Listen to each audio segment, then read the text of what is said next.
Okay, guys, so I just want to show you a few examples as to how to write an exponential growth or decay function, from each table and even from graphs down below. So we know that an exponential function is y equals a times b to the x power. So we know everything has to be written in this way. So like for number one, remember the one thing that we need to do each time, so f of x represents y. So if that wasn't there, we would just have y. So don't let that throw you off. F of x equals y, they're interchangeable. Okay, so we always find the rate at which each value is changing in the x and the y's together. So -1 to 0, I add 1. 0 to 1, add 1. 1 to 2, add 1 each time.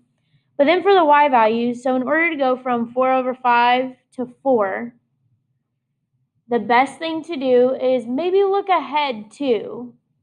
So what if I go from 4 to 20? Well, I would have to multiply by 5. What about 20 to 100? I would have to multiply by 5. If you take 4 over 5 and multiply by 5, you're going to get 4. You can always take 4, divide by 4 over 5, and you will get 5, okay? So just pay attention to that.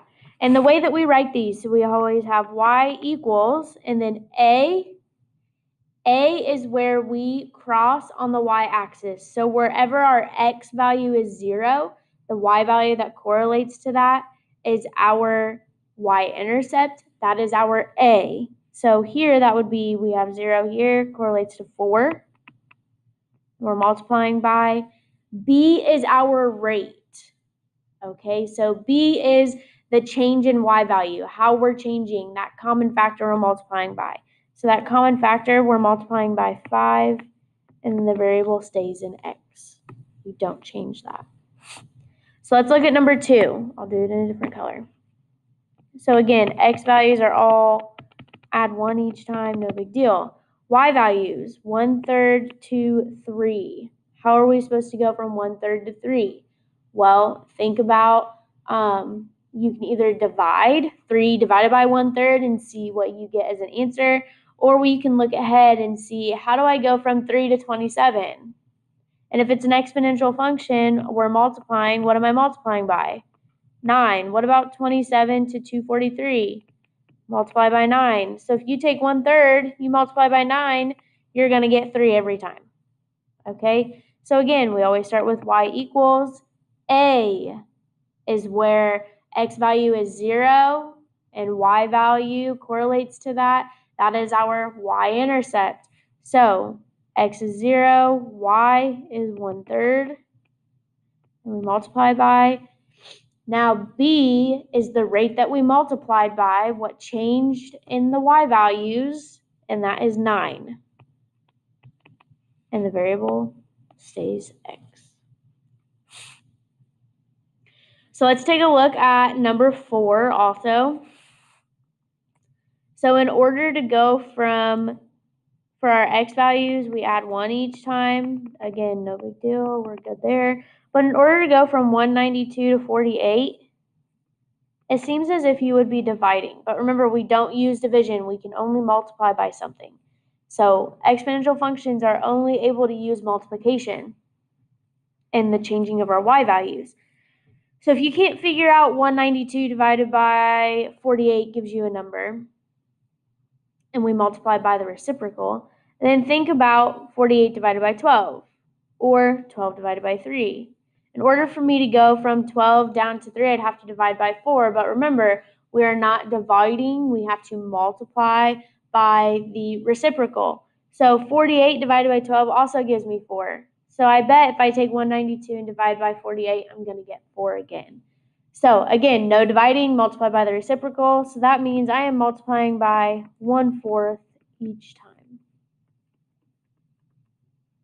I forgot the 1 up top.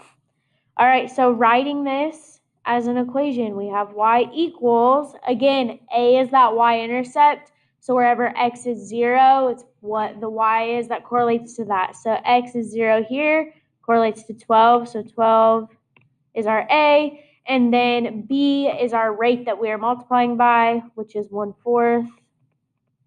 We always put the X up top. Okay. Now we are going to look at actual graphs. So, looking at number 9, again, y equals A is the y-intercept, where we cross against the y-axis. So where do we cross on the y-axis? Right here at 2. 2 is A. Then we go back, and now we need to figure out from 2, how do I go from 2 to 8? Or from, that looks like about 1/2 to 2, or something even smaller to 1/2. I go from 2 to 8 by multiplying by 4. Multiply 1/2 by 4, you're going to get 2. So our rate is B. Here, B is going to be 4, and we put the X up top. Okay, so y-intercept, and then how we move gives us our y values. So B would be 4. We substitute that in here. So let's look at number 10.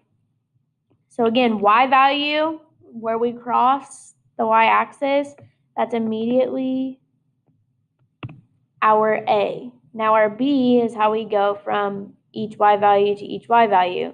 So 6 to 12, well, I'd multiply by 2. 3 to 6, I multiply by 6. 1/2 to 3, 3 to 6, multiply by 2, not 6. 1/2 to 3, multiply by 2. So each time we're multiplying by 2, and we put the X up above in the exponent. So let's look at number 11. So again, y equals, and A is where we cross on the y-axis, which is just 1. So you don't even have to write it in there, but we will for now. And then now, again, we need to look at how I'm moving on my y values. So from 3 to 9, so if I were multiplying and I was going the other way, not 9 to 3, 3 to 9, I'd multiply by 3. So in order to go from 9 to 3, I would divide by 3. But remember, we don't divide, we multiply by the reciprocal. So going from 9 to 3, multiply by a third. 3 to 1, again, divide by 3. So in order to multiply, I would multiply by a third, and that's how that's going to go down. So our B is our rate, which is multiplying by a third each time, and X goes up in the corner. The last one we're going to do, let's do number 15. No, I lied. Let's do number 16. So again, y equals A is where we cross the y-axis, which is at 3. And then now we need to find B. So in order to go from, I lied. Why am I doing that one? That's not the one I wanted to do. Just kidding. Different one. Let's do this one. 14. So y equals, cross the y-axis at 6. And then now I need to figure out how I'm going down. This is decreasing. This is decay.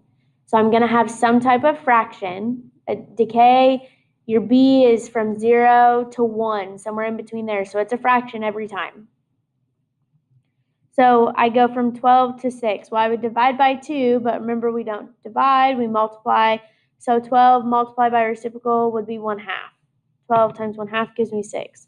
What about 6 to 3? I would divide by 2, so multiply by reciprocal, 1/2. 6 times 1/2 gives me 3, and so on and so forth. So that's how I get B to be 1/2, and put your X up above.